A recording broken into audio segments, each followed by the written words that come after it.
Well, hello, everyone, and welcome back to Bracy Sports Media. My name is Aaron Bracy, and I'm thrilled to be joined today by longtime Philadelphia Tribune sports writer and Philadelphia Sports Hall of Famer Donald Hunt. Donald, thank you so much for joining us today. And it's great to be here, and it's always good to see you. And it's just fantastic to be around you and your podcast and all. And I'm looking forward to it. Donald, I always love seeing you because you are one of the friendliest people in Philadelphia sports media. So I'm really looking forward to talking to you. And I'm really looking forward to finding more out about the Wilt stamp because you had an amazing impact on America by pioneering the Wilt stamp with a column you started. And I'm curious, how did you get the idea to get a Wilt stamp started? Did it just pop in your head, or did somebody talk to you about it? Take us through that process. Yeah. Well, it basically started with me, but I also talked to different people about it, and they were very helpful. Even before I wrote the column, I remember talking to some friends of Wilt's, that were really close, Jimmy Sadler, Claude Gross, actually Herm Rogel too. I got to mention Herm. Okay. Herm was the guy who wrote for the Bulletin for many years. He wrote a People in Sports column. He also covered Temple basketball, and he was a real mentor to me. He was very helpful too. And he gave me a lot of good ideas once the article was written in terms of, really getting the stamp going. Although we had a lot of, people that, were very interested in it. We got a lot of letters, we got a lot of phone calls. So Herm, I would say, Claude Gross, Jimmy Sadler, Vince Miller, who was a good friend of Wilt's, Don Hackney, Bobby Lewis, I'm trying to think who else. Oh, Roger Bogle. Okay. I mean, we had a great staff, and what we did was we met every month at the Philadelphia Tribune. Okay. Just to monitor things and let everybody know, who had responded, who had called, and that sort of thing. And then some of the things that we wanted to do. And this was a total grassroots effort. Like, we didn't have any sponsorship, although one of the things we wanted to do was get a billboard at the time. Okay. But we could never do that. We actually got one once the stamp got here. And that was great. Okay. Yeah, the Postal Service put one up. They put several up, and one was up down by the Wells Fargo's, and it was a beautiful billboard of Wilt, in the stamp.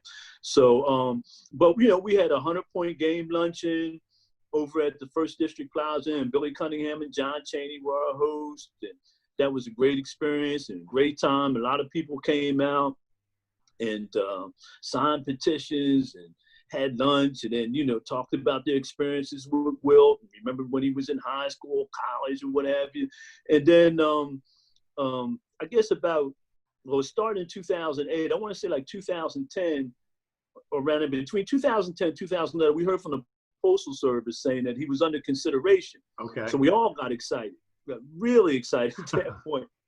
So the only thing, we just didn't know the year. So we kept going, And then that's when we had the 100-point game luncheon. And then there was a whole nother wave of publicity from that, I mean, like ESPN and all the local TV stations, Channel 6, Channel 3, the Inquirer and Daily News. Everybody was, just covering the 100-point game, and we got a lot of attention. And we sent a lot of articles. We sent a lot of letters to the Citizen Stamp Advisory Committee, and that's a committee that's an arm of the Postal Service that every year selects stamps. And they meet about 5 or 6 times a year. And what they do, they collect data and information and suggestions from different people around the country, about getting on a stamp. And that's quite an honor because, getting on a stamp is really big. Right. So we were excited.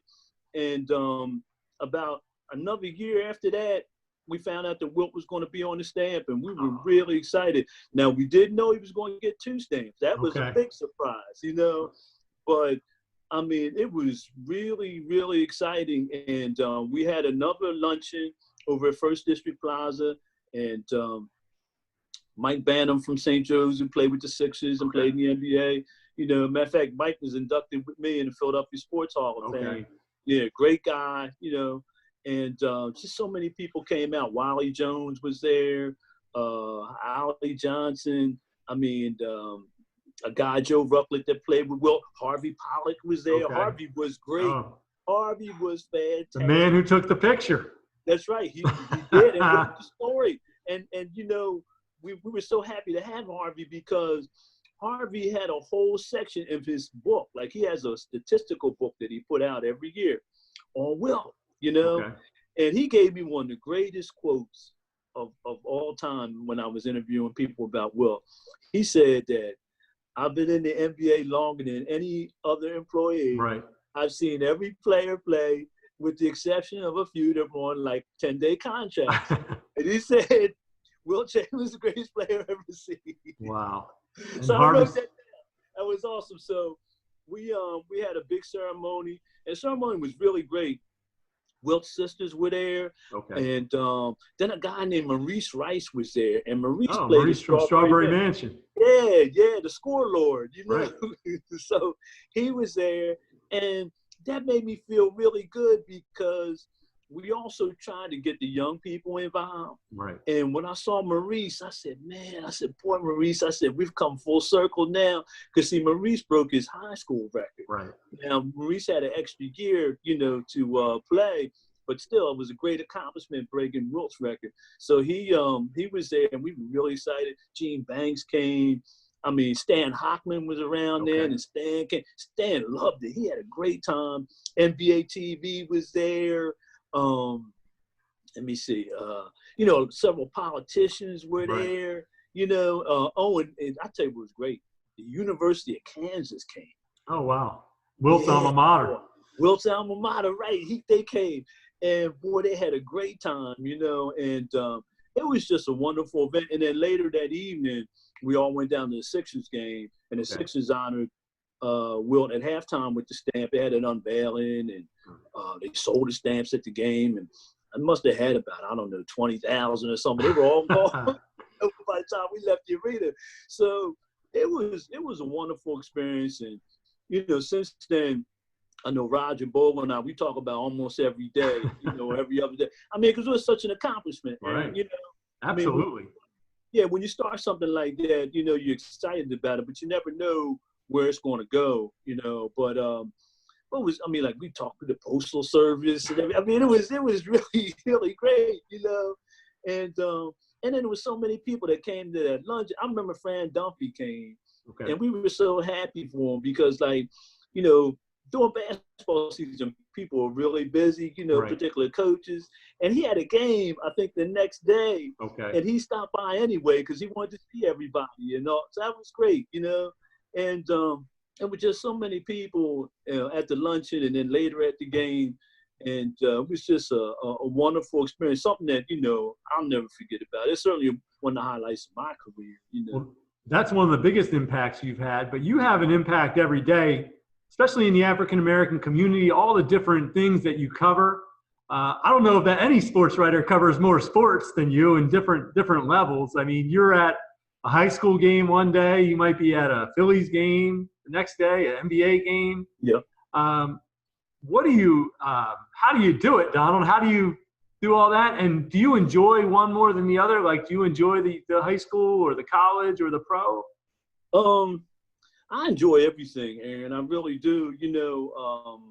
It's all exciting for me. I get, excited about, whether it's a high school game or an NBA game or, the Phillies, Major League Baseball, I would say, with the Tribune, like there's always another story to write, And I just try, the big thing is just staying organized, like I do a schedule almost every week. And I get to about Wednesday and then I got to change things, move things around, that kind of thing. But, I just try to, be as organized as I can. And then where it gets kind of tough for me, no matter what I'm covering, the Eagles, Temple football, Villanova, Penn State, or whatever, is finding the right story. Like I always want to try to give the fans something that they haven't seen someplace else or something that they haven't really read in depth about, you know, right. that I want to expand and that kind of thing. So, you know, we've done like I'm going to say in my career at the Tribune, I've done like a lot of different, like the Wilt thing was one. Right. Another thing we did that I was really excited about, speaking of the African-American community, we did in, I guess it was 2004 or somewhere around there, we did the all-time Black college football team. Okay. And we picked 3 teams. Wow. And the first team, the quarterback was Doug Williams. Okay. The second quarterback was Steve McNair. Okay. And the third team quarterback was James Harris. I mean, you can't go wrong with those guys. No. And then we had Harold Carmichael was on, I think, the first or second team. I can't remember exactly because he went to Southern. Right. Jerry Rice, and boy, I tell you, it was great. I mean, we had somebody, and then each team we had a coach too. I think the first team had Eddie Robinson. I was going to say, is there any other coach you could have besides Eddie Robinson? Well, he's the main guy, but there's some other guys too. But that was really exciting. The response we got. I mean, you know, we put it out, you know, on our website. People came from all over the country, you know, and then like we found out there's a lot of Black college alumni amongst HBCUs right in the Philadelphia area. I mean, in other words, like not only people coming from like Cheney and Lincoln, but like Dell State, Howard, Morgan, Florida A&M, North Carolina A&T. So that was one thing we did, and you know, the response was really good. And you know, I mean, you know, we do the all public league team and the all Catholic league team. We do like a Big 5 preview, and then, like, you know, I can't wait for the end of the season when we do the Big 5 awards and all that stuff. And you know, I mean, there's always another story to write in, and we try to be really creative down there and have a lot of fun. But it does get hectic. I mean, you know, there's sometimes like a Friday night I'm at a Sixers game or the Phillies game, you know, sitting up there with you guys. Right. And I'm like, man, I'm so tired. I'll start thinking about what I can write, you know. But it's a lot of fun, and it's good being around everybody. Like, I really enjoy seeing you and all the guys, you know, in the sports media, because you guys do a fantastic job and good people, and it's always good to talk to you. And then, you know, we have a great time. Like, you know, sports writing, I mean, I just really enjoy it. I never, you know, some people can get really tied up into it and make it somewhat personal, or it gets, you know, to be a strain or whatever. For me, it's never been that way. I've always, you know, just enjoyed what I did and, you know, and what I do, and try to make it exciting. And I tell you one thing, Aaron, what I would like to say is that I've always kind of gravitated to guys that were really humble too. You know, like I really like Aaron McKee. I mean, I've known Aaron since he was like in 10th or 11th grade, you know, and he was a really, really nice guy then, and he's a great guy now, and I'm really proud of him, you know, really am, and I've written a lot about Aaron. And another guy is Jari Evans, and Jari, you know, played many years with the Saints, and Jari, you know, he was just, you know, so unassuming, you know, and came from the public league, right? He did. He played at Frankfurt, you know, and then he played at Bloomsburg. And I remember seeing him play in high school, but also in college, and all these college scouts were around him. And he was just like, you know, he took everything in stride, you know. And but I mean, I just really, really enjoyed, you know, a lot of guys that were, you know, I mean, they were stars in their own right, you know. But whatever it is, their personality, you know, really was great. I mean, I enjoyed covering Allen Iverson, and I mean, Allen was something, you know. Always something to write about. Yeah, he was great, man. And then, you know, McNabb was good. Michael Vick, you know, Jimmy Rollins, Chase Utley, you know, Ron Jaworski, you know, I mean, towards the end of his career, I had a chance to interview him. Matter of fact, he was inducted with me the night of the Philadelphia Sports Hall of Fame. Yeah, I enjoyed Charlie Manuel. Charlie Manuel's great. I remember when Dominique Brown came up, you know. So I said to Charlie, Charlie, who does he remind you with that swing, that left-hand swing? He says, you know, just a little bit like Darryl Strawberry. I said, oh, Darryl Strawberry. I remember him. It's funny you mention that, Donald. I think I was in the dugout with you that day for that press conference, believe it or not. I seem to remember that. Yeah. Donald Hunt from the Philadelphia Tribune joining us on Bracy Sports Media. Donald, one thing I wanted to ask you, because I've seen you probably more at Big Five games than anywhere else. I know you love the Big Five. You've written a book on the Big Five and on John Chaney. Yes. And I'm just wondering if you could speak about your love for the Big Five and what the Big Five means to you, and also just maybe some Big Five memories that you have. Like when I say Big Five, some things that come to your head. Yeah. Well, I really enjoyed doing the Big Five book, and I really like the Big Five. Those games are really exciting, and there's nothing like the City Series. The City Series is really special. Now I know things have changed a lot over the years because the teams, for the most part, are playing in their own arenas, but it's always good to go to those games and watch the guys compete against each other. A lot of them are local guys, and they play against each other during the summer months, but it's really, really exciting, and it's really good, and the games, always close, for the most part. Yeah. And this year I covered the Villanova St. Joe's game. Brian Daly, oh my goodness, what a game he had. It was amazing. And he scored 32 points, and he didn't take a 3-point. He didn't make a 3-pointer. I don't even think he took one. Maybe he took a couple, but he was really good. He took the ball to the basket strong, and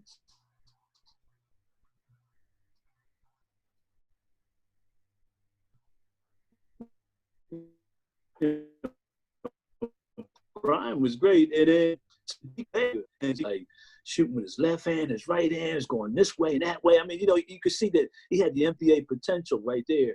So that was one of the most exciting games, in the Big Five that I've seen this year. And but over the years, it's been some great players. Like every moment with his pen, Villanova, Temple, St. Joe's, LaSalle. They've all had great players, and that was, putting the Big Five book together was, that was a great experience. And I got to thank Dan Baker for a lot of his help, and Bob Vitrone Sr. Now Bob Vitrone Jr., but Bob Vitrone Sr. helped. Yeah, I remember.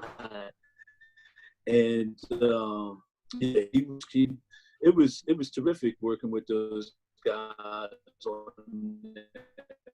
book and books, and rightly so, because it deserves the attention. The Palestra, and the 5 city schools, and like one thing I like to see, Aaron, I like to see everyone go to the NCAA tournament one year. All at the same time. I think that happened once before, but that's so exciting. Right. And because the fans get excited, and the student body, and the alumni and everything. It's just a terrific thing. And so I look forward to that. And doing a book on Coach Chaney, that was great. I worked with Aaron McKee and Eddie Jones. You remember Eddie Jones? Absolutely. Right? Oh, I love Eddie that Jones team. 1993. Yep. That was a great. Yeah, that was a great combination. Those two guys. Oh, they were awesome. They were awesome with a capital A, as Dick Vitale would say. So I had a picture, believe it or not, Donald, hanging in my bedroom. I was 1993. I was 17 years old, and I remember they went down and played Duke, and there was the Inquirer printed some pictures, and I hung those pictures up on the wall of my bedroom. I love that team. I loved Aaron McKee, Eddie Jones. Who else was on that team? Rick Brunson was on that team. Okay. Derek Petit was on that team. William Cunningham. Oh, wow. Jason Ivey, who's one of Aaron's assistants now. They had a great team. And, of course, Coach Chaney was the coach. Right. And he did a fantastic job. And it was exciting. And, they made a run to the Final 8. Right. What was it? They were in Seattle. I think they lost in Seattle, if I remember correctly. They did. They lost to the Fab Five. And I remember right. A couple of years ago, I interviewed Jalen Rose, and Jalen Rose said, boy, those guys gave everything they could handle. Man. And he was like, remember, they had Coach Cheney, and right. they had Aaron and Eddie, and so, yeah, that was great. And those guys were really good doing that book. Now, that book took 3 years to do. Okay. At the time I started it, let me see, Aaron was getting traded to Philly, I think. He was with Detroit at the time, but Eddie was still in Los Angeles. Okay. So, it started out where, like, I interviewed Aaron a lot right here, but I was interviewing Eddie mostly on the phone, and I was calling Eddie late at night. Okay. Eddie. You weren't sleeping. No, I really wasn't. I mean, I talked to Eddie one night from, he said, call me at midnight. I'll be in Milwaukee, because they flew from Houston to Milwaukee. Okay. So I talked to him from 12 to about 3 in the morning, wow. man. I mean, and he was, I had my notepad and everything, and writing all this stuff down. And he was telling me about Coach Cheney and Temple and playing the NBA. I mean, it was great. And then he got traded to Charlotte, and then they were in the East a little bit, so I was able to catch up with him. Okay. And do more, in person, But that was great. And then the book came out in 2004. Okay. And we had a couple of book signings right away. We had one. It's a shame. It was at the Borders on Chestnut Street. It's unfortunately not there now. Okay. But I remember we had it, and Aaron came. Aaron was great. He signed all these books, and all the Temple people came from the Owl Club, and, all the basketball fans. And that was when Aaron was with the Sixers, and Eddie, at that point, I think he was with the Miami Heat. So he went down to the Heat.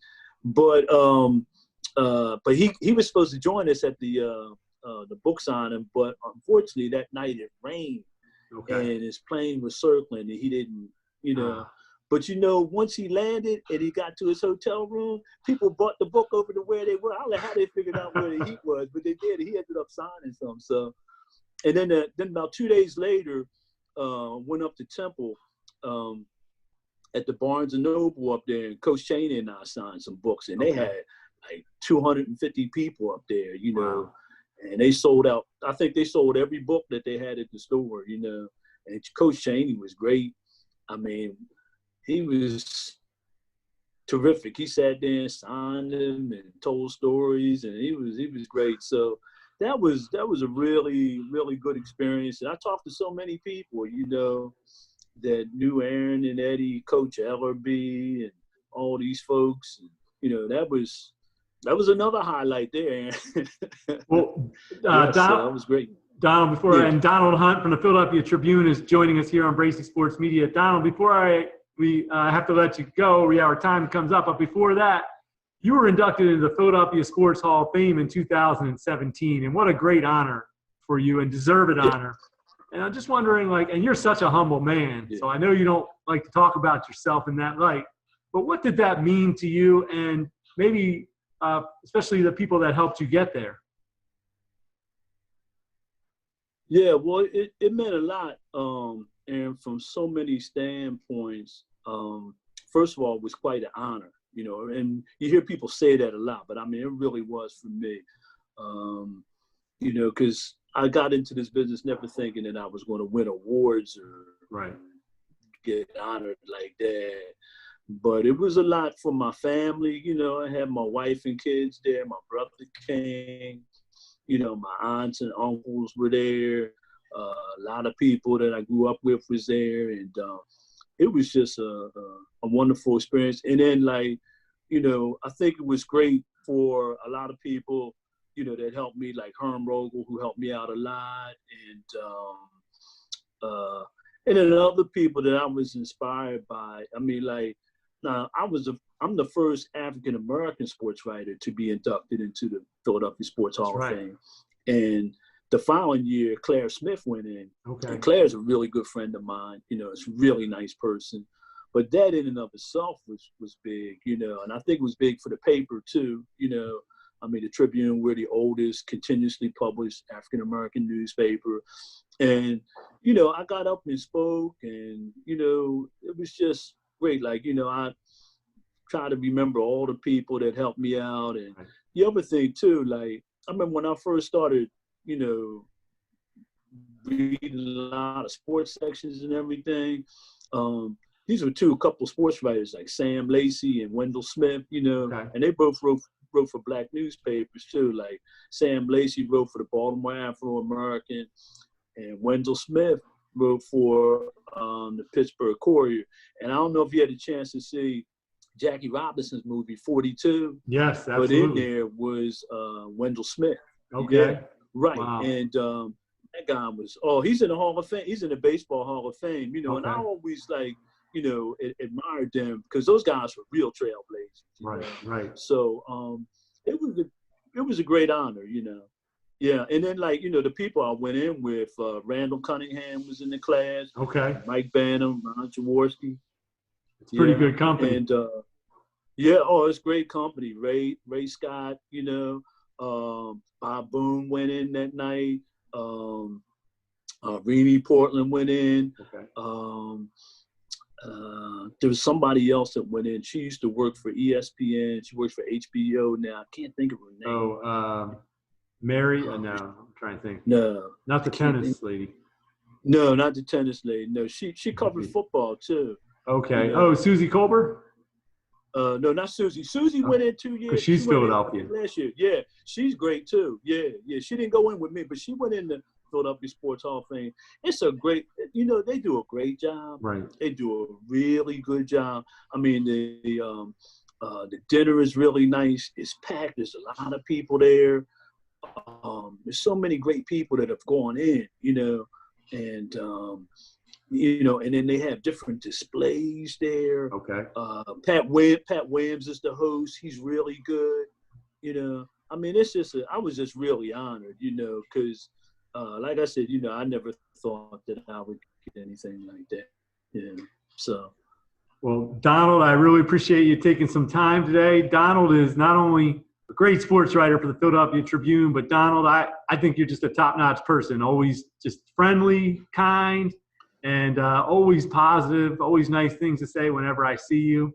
And just really thankful for you to spend a few minutes with us here and tell us some great stories. Listen, Aaron, it's great being with you, and it's always good seeing you, and, you do a fantastic job. Keep up the good work.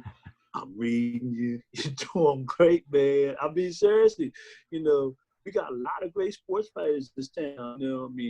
You and Mike Jensen and Mark Narducci, Marcus Hayes, Keith Pompey.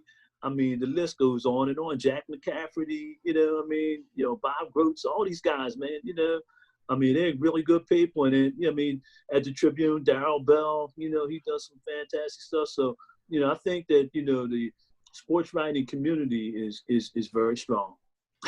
Thank you so much, Don. I appreciate the kind words. And if you like our podcast, you can download wherever you get your podcast, Bracy Sports Media. Thanks for listening, everyone, and we'll see you next time. Have a great day, everyone.